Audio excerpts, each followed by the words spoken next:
국회 국정감사 지금 하고 있는데 시작된 지 일주일이 다 돼가면서 여기저기서 눈길을 끄는 상황들도 벌어지곤 하는데요. 어제 정무위의 공정위 국감에서 난데없이 떡볶이가 등장했습니다. 무슨 얘기인지 화면 잠깐 보고 오겠습니다. 이게 그 유명한 국대 떡볶이입니다. 국대 떡볶이. 드셔보셨나요? 예, 먹어본 적은 없습니다.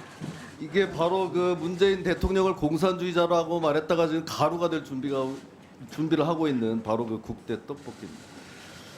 자, 이 국대 떡볶이 저희가 지금 상표 이름을 얘기를 해서 좀 그렇긴 합니다만 이 업체 대표가 문 대통령이나 정부 문재인 정부에 대해서 공산주의다 이렇게 표현을 해가지고 사실 논란이 됐었는데 김진태 의원이 이 자리가 지금 공정위 국감 자리란 말이죠. 이 자리에 김진태 의원이 이걸 가지고 온 이유는 뭘까요? 네, 저 이제 시작이 어디서부터 시작이 되었는가라고 한다면 가맹점의 정보 공개 준용 양식을 공정위가 바뀌었고 그 부분에 있어서는 이제 제공하는 물품의 가격의 상하 하한선은 얼마인지 또 거기에 얼마나 가맹점이 이익을 붙이고 있는지 이런 것들을 프랜차이즈의 갑질 문제. 네, 그렇습니다. 공개하도록 하고 있는데 이 부분에 대한 아마 감으로 저런 얘기들이 나오지 않았을까 하는 생각을 하게 되고요.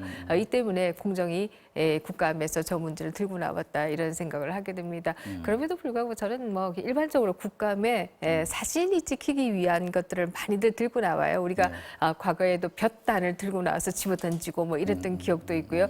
또 배추가 가격이 굉장히 배추를 들고 오기도 하고요. 이랬는데 특히 김진태 의원의 경우에는 또 벵갈 고양이를 지난번에 들고 나와서 동물 학대다 이런 얘기를 듣기도 했습니다만은 뭐를 들고 나와야 사진이 찍힌다라고 하는 이 공식은 좀 이제는 깨졌으면 좋겠다라는 생각을 첫 번째는 합니다. 두 번째는 앞에서 말씀드린 과연 그 정보 공개를 어떻게 볼 것이냐의 문제인데요.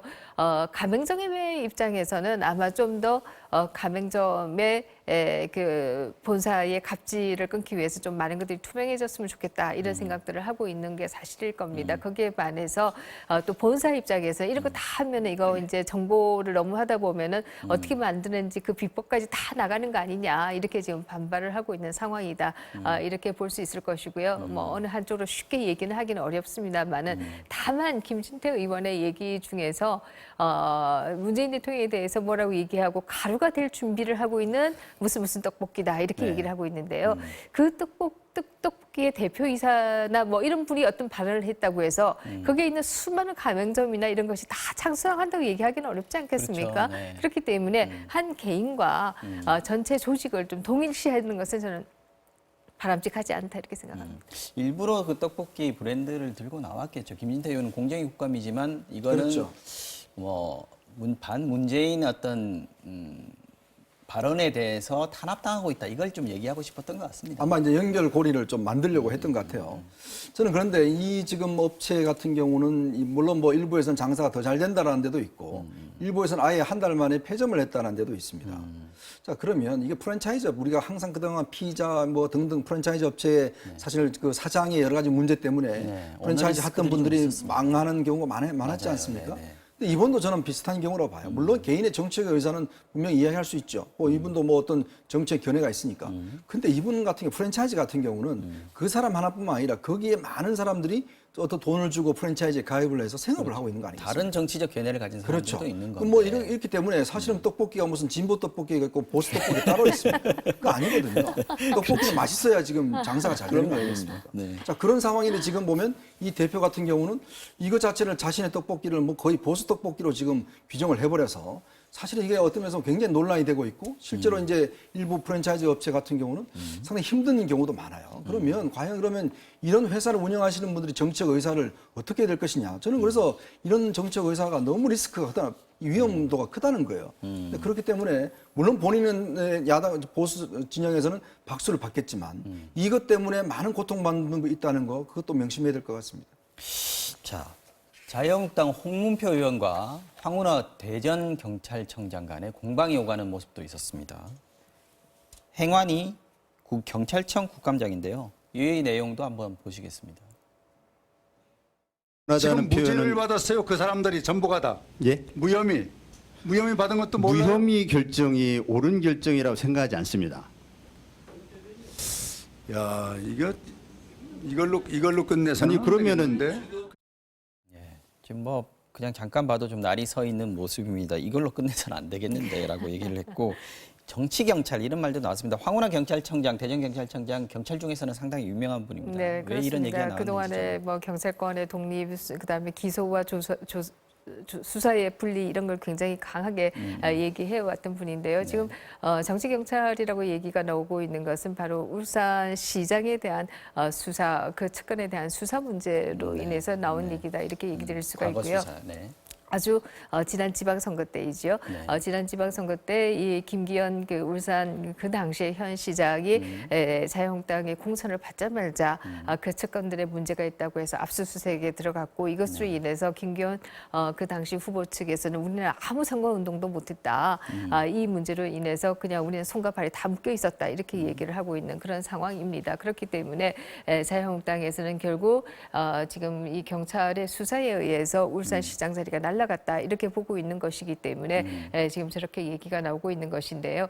지금 말씀하신 것처럼 황운하 또 경찰청장은 그 결정 자체가 재판 자체에 동의하지 않는다 이렇게 얘기를 하고 있는데요. 과연 이 부분을 어떻게 봐야 할 것인가 이런 부분은 또 정권이 바뀌고 나면 또 한 번 수사가 있거나 할 가능성도 저는 있다 이렇게 보입니다.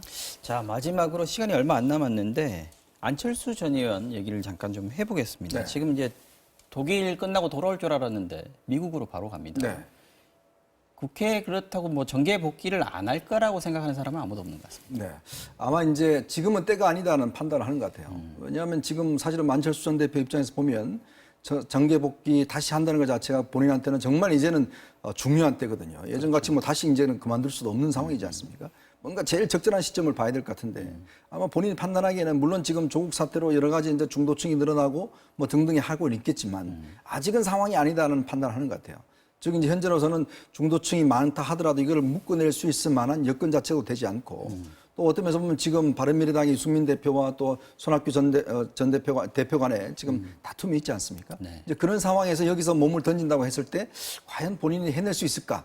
라는 데 대한 어떤 좀 자신감이 없지 않는가. 사실 들어오면 정리를 좀 해줘야 되는 그렇죠. 역할인데 지금 이 판에서는 내가 정리할 수 없겠다라는 글쎄요, 판단. 마라톤 실력을 많이 넣으신 것 같은데 과연 이제 정치 실력은 과연 늘었는지에 대한 검증은 안 됐거든요.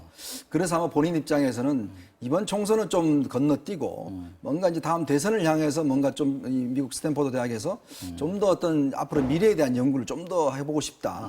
뭐 그런 의사를 좀 피력한 게 아닌가 하는 생각이 듭니다. 그러면 내년 초 총선 전까지도 국내에 안 들어올 가능성이 많다라고 지금 분석을 하신 것 같은데 기다리는 사람들이 꽤 많이 있지 않습니까? 네, 그렇습니다. 특히 유승민 의원 많이 기다리는 것 같은데요. 네, 지금 앞으로 어떻게 할 것이냐, 뭐 앞으로 아직 뭐 정확한 스탠스는 없기 때문에 예측하기는 어렵습니다만은 본인의 책에 그런 부분이 나온다고 해요. 너무 그동안 오버페이스했다, 조금 내 속도를 찾아야겠다 이런 얘기를 했다라고 하는데요.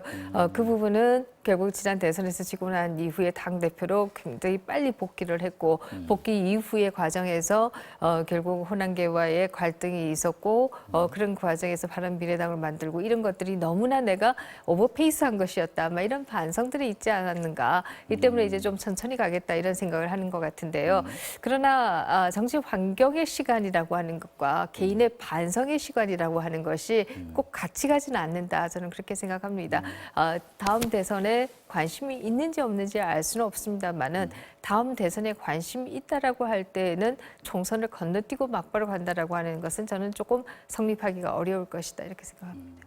마지막 질문을 제가 이현정 의원님께 드리겠습니다. 만약에 이제 안철수 전 대표가 총선 전까지 복귀를 하지 않는다고 하면 지금 나갈 준비를 하고 있는 분들이 있지 않습니까? 변화와 혁신 모임, 뭐 유승민계, 바른정당계라고 할 수 있을 텐데 이분들의 앞으로 정치적인 움직임 어디로 갈 거라고 볼 수 있을까요? 이게 보면 지금 사실 유승민 전 대표가 머뭇거리는 이유도 한 본인 입장에서 보면 한 15명 정도를 이제 같이 가야 되는데 거기는 좀 의견들이 좀 다 다른 것 같아요. 자유한국당을 가고 싶은 분들이 있고 또 어떤 면에서는 좀 중도를 계속 지켜야 된다는 분들이 있고 뭔가 유승민 전 대표 본인 중심으로 해서 한 몸으로 움직이기는 굉장히 힘든 상황이기 때문에 본인이 지금 머뭇거리는 것 같거든요. 그러니까 어떤 면에서 보면 이 사태가 조국 사태가 어떤 식으로 결론 나느냐에 따라서 뭔가 새로운 입지가 생기지 않을까라는 그런 상황이죠. 뭐 일단 지금 이제 이번 정기국이 끝나면 바로 이제 총선 모드로 들어가는 거 아니겠습니까? 아마 그때 되면 뭔가 이제 결단을 내리지 않을까라는 생각이 듭니다. 네, 자, 정치와우 정령 여기까지 듣겠습니다. 김민전 경희대 교수, 이현종 문화일보 논설위원 두 분과